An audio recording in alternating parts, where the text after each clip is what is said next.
Assalamualaikum warahmatullahi wabarakatuh.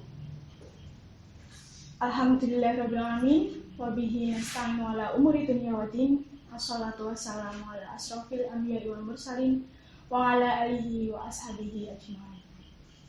Rabbi shrahli sadri wa yassirli amri wahlul 'uqdatam min lisani yafqahu qawli. Amma ba'd.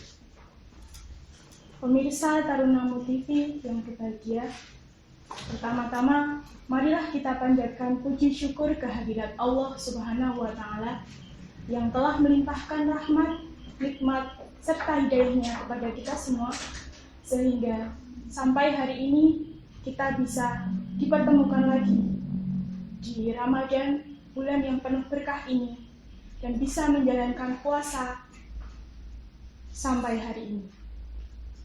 Sholawat serta salam tak lupa senantiasa kita haturkan kepada junjungan kita Nabi Agung Muhammad Sallallahu Alaihi Wasallam yang kita nanti-nantikan syafaatnya di yaumul qiyamah nanti.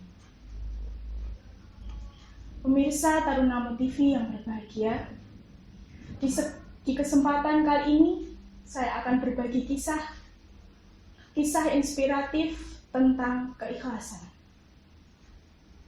Kisah dari seorang kakek yang hidup di kampung, yang hidup sederhana dan bersahaja.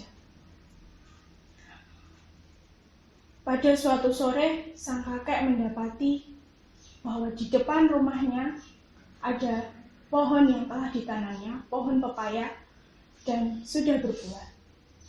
Meskipun hanya 2 buah, tetapi buah itu sudah menguning dan siap dipanen. Sang kakek berencana untuk memetik buah itu, memanennya pada keesokan harinya. Setelah pagi tiba, sang kakek mendapati bahwa buah pepaya yang ada di pohon hanya tinggal 1 buah saja. Yang satunya sudah hilang dicuri orang. Kemudian sang kakek bersedih dan murung sehingga istrinya heran dan bertanya kepada kakek, "Mengapa hanya karena 1 buah pepaya saja kamu begitu sedih dan murung?" Kemudian kakek menjawab, "Bukan karena itu. Aku bersedih karena memikirkan betapa kasihannya orang yang mencuri pepaya kita. Orang itu harus bersusah payah di malam hari untuk sembunyi-sembunyi agar tidak ketahuan orang. Belum lagi dia harus memanjat pohon pepaya dan harus mengambilnya. Aku akan meminjam tangga untuk aku taruh di bawah pohon pepaya kita, agar jika pencuri itu kembali lagi di malam harinya, dia tidak kesusahan lagi untuk mengambil pohon pepaya kita." Kemudian sang kakek meminjam tangga dan diletakkannya di bawah pohon pepaya tersebut. Pada malam harinya, pencuri itu kembali ke rumah kakek itu dan berniat untuk mengambil buah pepaya yang satunya lagi. Kemudian setelah datang, dia mendapati bahwa ternyata ada tangga di bawah pohon pepaya tersebut. Kemudian pencuri itu mengurungkan niatnya dan tersadar bahwa apa yang telah diperbuatnya itu ternyata salah. Dan dia bertekad untuk tidak mengulangi, untuk mencuri lagi. Pada pagi harinya, sang kakek mendapati bahwa buah pepaya yang hanya tinggal 1 itu masih utuh bersama tangga yang ada di bawah pohon tanpa bergeser sedikit pun. Kemudian sang kakek merasa kecewa, kenapa buahnya tidak diambil lagi? Sang kakek bersabar dan berharap pohon pepaya itu, buah pepaya itu diambil oleh orang yang sama. Berharap orang yang mencuri buah pepayanya kembali lagi pada malam harinya. Kemudian sang kakek menunggu di keesokan harinya.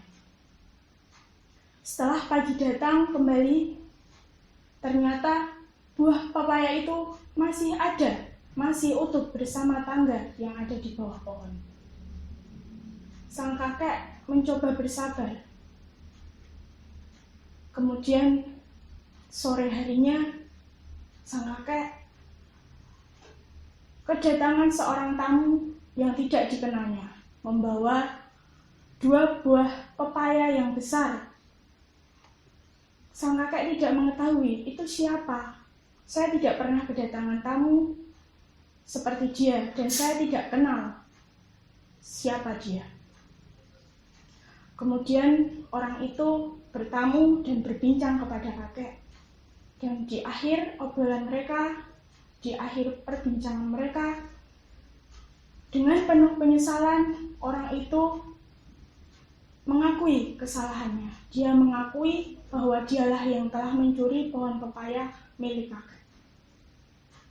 Kemudian orang itu menyesal dan berkata kepada kakek, "Sayalah yang telah mencuri buah pepaya milik kakek, dan ini saya akan kembalikan buah pepaya milik kakek. Dan sebagai permintaan maaf saya hadiahkan 1 buah pepaya yang besar ini yang baru saya beli dari pasar untuk kakek." Pemirsa Tarunamu TV yang berbahagia, kita bisa mengambil hikmah dari kisah inspiratif tadi, bahwa kita bisa mengambil hikmah tentang keikhlasan, tentang kesabaran, kebajikan, dan cara pandang positif terhadap kehidupan. Bagaimana kita bisa ikhlas jika kehilangan sesuatu, apalagi itu sudah kita rawat dari kecil, sudah kita rawat, sudah kita nanti-nantikan untuk buahnya, dan tetapi kita ikhlas kehilangan itu, dan kita malah memfasilitasi orang tersebut agar tidak kesusahan dalam mengambil buah pepaya itu. Kita harus ikhlas mencari sisi baiknya, dan kita berhusnuzon kepada Allah, karena Allah telah menjanjikan apabila kita ikhlas, Allah akan melipat gandakan kebaikan kita. Kita juga harus melupakan sakitnya kehilangan atau sakitnya ketika tertimpa musibah. Itu sebagai refleksi untuk kita, termasuk diri saya sendiri. Bagaimana kita ikhlas dan sabar untuk menjalani kehidupan di dunia ini. Dan pastinya Allah telah mempersiapkan apa yang terbaik bagi kita semua. Pemirsa Tarunamu TV yang berbahagia, semoga kita bisa mengambil hikmah dan bisa mengaplikasikannya di dalam kehidupan kita sehari-hari. Mungkin itu saja yang bisa saya sampaikan pada kesempatan hari ini. Sampai jumpa di lain kesempatan. Apabila ada salah kata, saya mohon maaf. Wabillahi taufiq wal hidayah. Wassalamualaikum warahmatullahi wabarakatuh.